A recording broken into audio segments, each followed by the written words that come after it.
Hello welcome back to my channel. और आज हम करने जा रहे हैं टेंस का पार्ट 9 जिसका नाम है फ्यूचर परफेक्ट।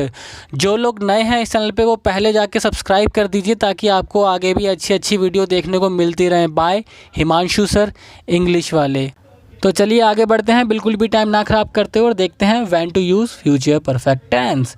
तो इसका पहला एग्जाम्पल है to express an action that will finish before a certain time in the future.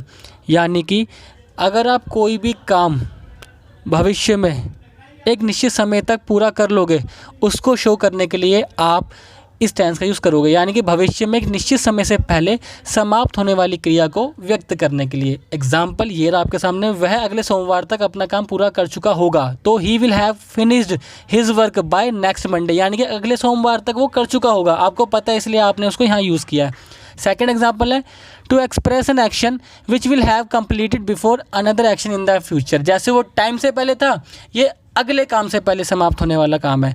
यानी कि एक काम को व्यक्त करने के लिए जो भविष्य में एक और काम से पहले पूरा हो जाएगा। एग्जाम्पल के तौर पे वह हमारे आने तक रात का खाना बना चुकी होगी। तो she will have cooked food before we arrive या by the time we arrive. यानी कि हमारे आने से पहले ही वो खाना बना चुकी होगी। ठीक है, तो हम यहाँ पे बिफोर और बाय द टाइम भी यूज़ कर सकते हैं।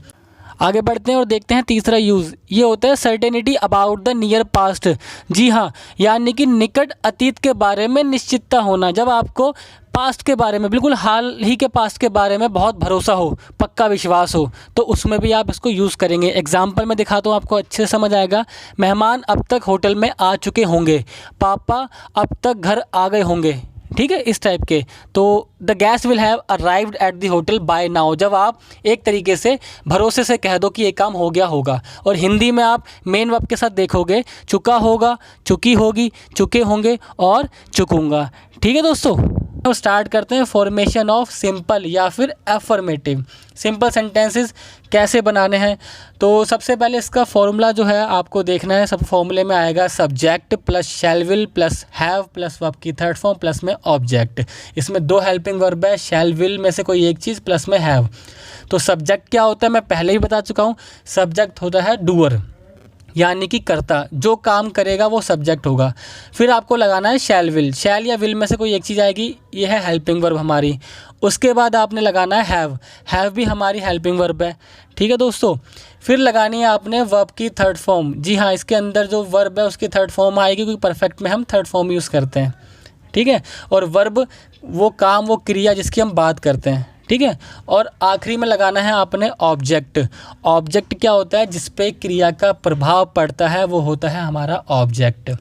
तो अब आगे चलते हैं और देखते हैं शैल और विल कैसे लगेगा। मैंने पहले ही बताया हुआ, लेकिन मैं फिर एक बार बता देता हूँ। शैल आता है आई और वी के साथ, जी हाँ, फर्स्ट पर्सन के साथ। ठीक है, और जो विल है, विल आएगा आपका आई और वी को छोड़कर जितने भी सब्जेक्ट आएंगे सबके साथ विल लगा देना आपने। ठीक है, यानी कि रेस्ट ऑफ ऑल। ठीक है दोस्तों, तो शैल आई वी के साथ और विल आएगा बाकी सबके साथ। तो अब सीधा एक सेंटेंस स्टार्ट करते हैं। वह अगले साल तक गाड़ी खरीद चुका होगा।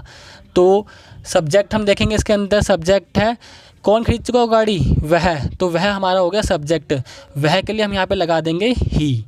ठीक है दोस्तों, अब ही के साथ शैल और विल में से क्या आएगा वो देखते हैं। अभी हमने देखा शैल आई और वी के साथ आता सिर्फ, तो ही के साथ क्या आएगा, विल आएगा। तो यहाँ पे हम क्या लगा देंगे, विल लगा देंगे। और आपको पता है हैव सबके साथ ही लगाना, तो हम हैव भी साथ में लिख देंगे, ही विल हैव। ठीक है दोस्तों, अब देखेंगे वर्ब की थर्ड फॉर्म। वर्ब इसके अंदर क्या है, खरीदना। खरीदने को बोलते हैं बाय। बाय की थर्ड फॉर्म होती है बॉट, तो हम यहाँ पे लिख देंगे। ठीक है, आखिरी में लगाना है ऑब्जेक्ट। क्या खरीद चुका होगा, गाड़ी। गाड़ी आप कुछ भी लिख सकते हो, मैं यहाँ पे कार लिख रहा हूँ, तो he will have bought the car. मैंने आपको पहले ही बताया है, जो टाइम होता है वो आखिरी में धकेलते हैं अगले साल तक, तो बाय द नेक्स्ट ईयर। ठीक है दोस्तों, तो he will have bought the car by the next year. तो ये था हमारा सिंपल सेंटेंस। अब करते हैं नेगेटिव सेंटेंस। तो नेगेटिव सेंटेंस में आपने जो फॉर्मूले में हल्का सा चेंज करना है कि शैल विल के बाद नॉट लगाना है। याद रखना हमेशा कि जो नॉट होता है वो पहली हेल्पिंग वर्ब के बाद आता है। तो फॉर्मूला हमारा बन गया subject shell will not have, verb की थर्ड फॉर्म प्लस में ऑब्जेक्ट।